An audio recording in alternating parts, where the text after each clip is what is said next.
Hello and welcome back to the Son of the Morning Comics channel. What we're going to be doing here in this video is reviewing James Tynion IV's Batman number 90 and 91. So, since Tynion took over Batman, I believe it was number 86, and I've really been enjoying the stories. I think he's done a really good job of sort of resurrecting the Dark Knight from Tom King's run, which is a divisive run to say the least among Batman readers. But I really like so far what Tynion has done as well. The art in these books has been fantastic, perfect for a Batman story, and I've really been liking that. So let's get into it here, why don't we? So we'll start out with number 90 here. Excellent cover. I've since the Tynion run started, I've been picking up the cardstock variant covers just because I think they're so cool. Very, very cool picture of the Riddler there. So this issue starts off with Deathstroke doing his part in the designer's plans, and so he's a little bit confused as to why he's got Harley Quinn in his ear. Now, Harley has been enlisted by Batman and Catwoman to sort of run the Batcave. And I really like, actually, the way that Harley is depicted, and I like the way her dialogue is more of a traditional Harley Quinn than we've seen recently. Now, Catwoman, Selina, is telling Bruce that, you know, she needs to tell him all about what's gone on with the designer and what is going to happen and what has happened. So he flashed back to the past here. She's in her old suit there, in the purple suit. She is out doing her cat burgling, and eventually she receives this invitation, an invitation that is also received by the Penguin, Riddler, and the Joker. And so they don't know why they're meeting at this pier, and then this strange dead-looking guy with gas coming out of his face shows up in a boat to take them to their destination, and it's just a fantastic illustration there of what they call the Tartarus house as they approach it there. Once inside, they meet the designer. Another great illustration there showing you who the designer is. He's their host for the evening. He wants everyone to give up their weapons. There's not going to be a need for it. They all sit down for a meal. Meanwhile, Batman and Robin are out doing their thing. You know, this is Catwoman's telling her story about, you know, robbing a bank and, you know, being thwarted by Batman. Now, of course, here we know now that Batman and Catwoman are together, and Bruce wants to know everything, and she's gonna tell him everything. So this is just sort of the designer is having dinner with them, and he's sort of telling them a little bit about how he became the designer, about how he plans everything out. Not just one step ahead, but 10, 12, 15 steps ahead to ensure the success of his crimes. He had always been a myth, and now these criminals are meeting the myth, which is very cool. So after they have their dinner and the designer's telling them all about his past, he invites each one of them separately into his office so that they can discuss turning them from just a regular just a regular criminal mastermind into a super duper criminal mastermind. So, you know, the Catwoman talks to him about the heist that she wants to plan, and the designer talks with her and makes it so that her plan becomes sort of foolproof. The same thing happens in a meeting with the Penguin. He wants to be the mayor of Gotham City, and went a little too far.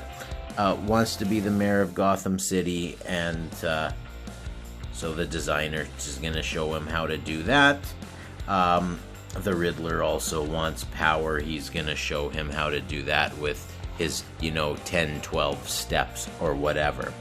Of course, then the Joker is the last one to enter the designer's office. They're in there for hours.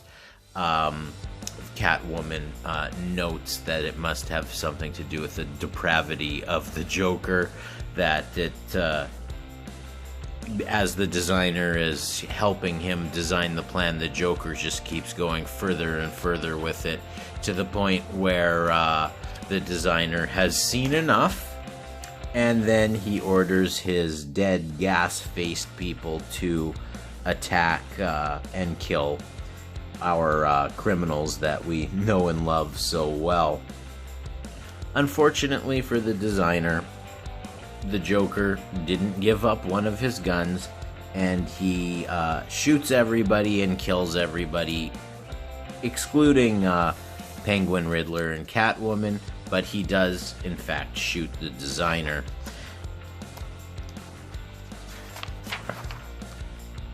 And they are a little bit in argument here. Now the Penguin's upset because he feels like the Joker has ruined their plans.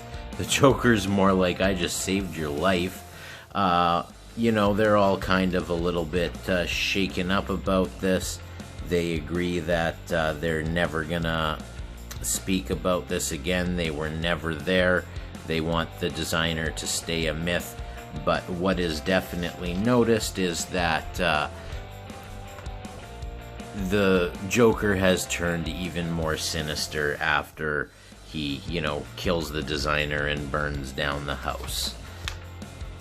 And so the last scene here of the issue, Catwoman is telling Bruce that if the designer is still around, that her heist was to basically steal all of Bruce Wayne's money, all of Wayne Enterprises' money, everything like that. But Bruce already realized that, and he realizes that he is about to lose everything.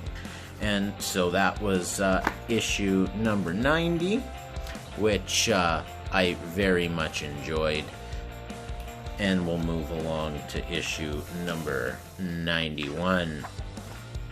So, issue number 91 starts with the Joker talking. He's in a bar, and he's sketching the designer, talking about these plans that had taken place in the past.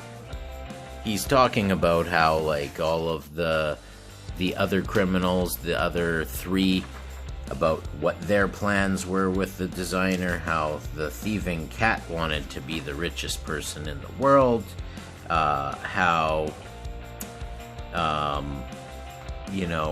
the Riddler wanted to be a powerful political figure, and all of that good stuff. Now, so he's in the bar here, and the bartender wants to know why he's telling him all of this stuff. And he just says, just a little context for the evening's entertainment. I want to make sure you can follow all my funny little jokes. I don't think the bartender's finding as funny as, his compadre's dead on the ground. But hey, the Joker asks for a phone from one of his minions. He gets the phone, so then he's gonna talk to Deathstroke, I guess. Here we still have Deathstroke doing his thing, still trying to do his part of the plan. And Lucius is sending Batman into action to stop him. And Lucius cuts off Harley's access to controlling the Batcave. And, Batman lets him know this is his city, and he's gonna do whatever he can to save it, because he's always there, he's ever omnipresent. So a fight ensues between the two of them, and, knocking the camera around, not great.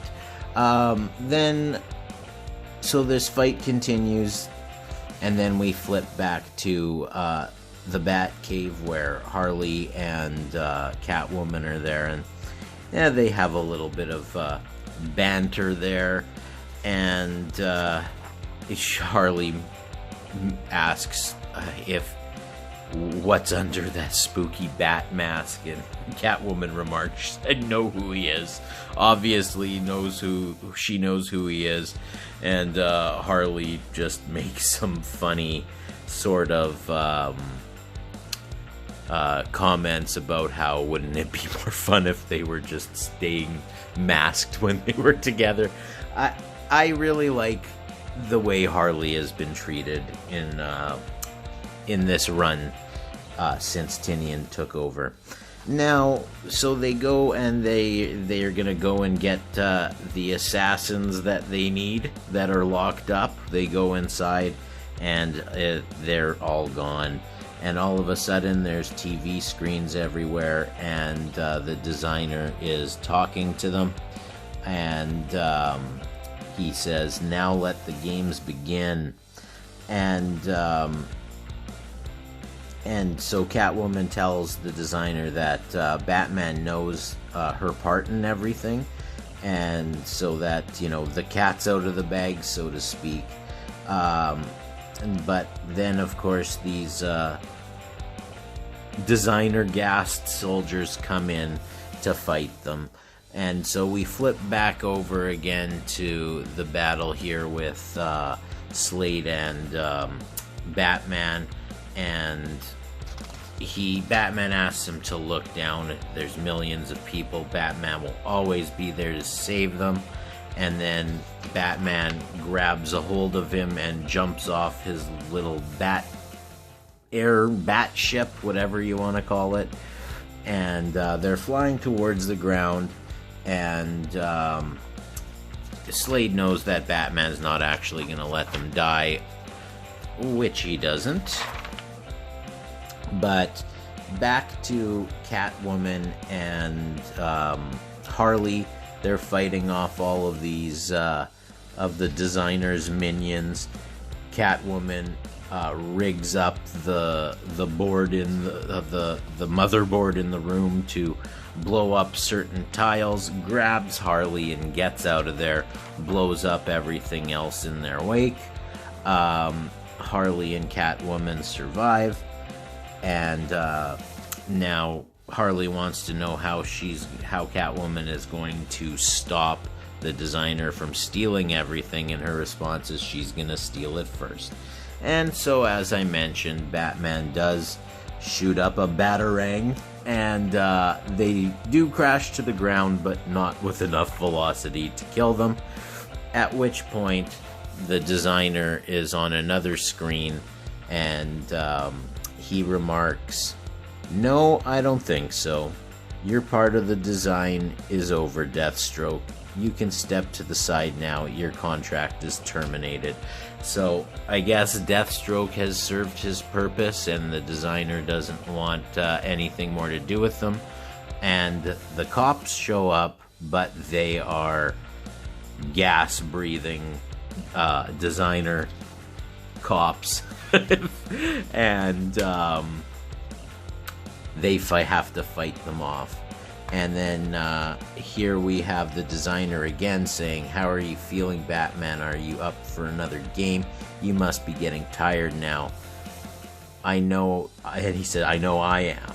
And then Batman yells, "Then end this, designer, face me." And then we have here at the bottom, it says, Now that wouldn't be fair, and it appears to be the Riddler who is saying that. And then we get the final shot here where the Riddler is now on the screen saying, I haven't had my turn to execute my part of the plan. And that's how this issue ends. This issue, I'm gonna say wasn't as fond of it as I was of all of the previous issues that Tynion had done so far. Now, that's not to say it's bad and that I'm not going to continue, because, hey, it's just one issue. But one of the things that I kind of, I feel like the designer here is just a little bit too 1984-ish, like Big Brother-ish, like George Orwell 1984-ish, I should say. But I still have confidence in the story, and I'm very interested to see how it does play out.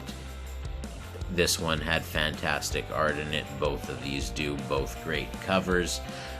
So this has been the review of Batman 90 and 91. Thank you for joining me here on the Son of the Morning Comics channel. If you liked the video, hit the like button, subscribe to the channel, hit the notification bell. If you want to visit me over on Twitter, it's sonofthemorning7. And have yourself a wonderful day.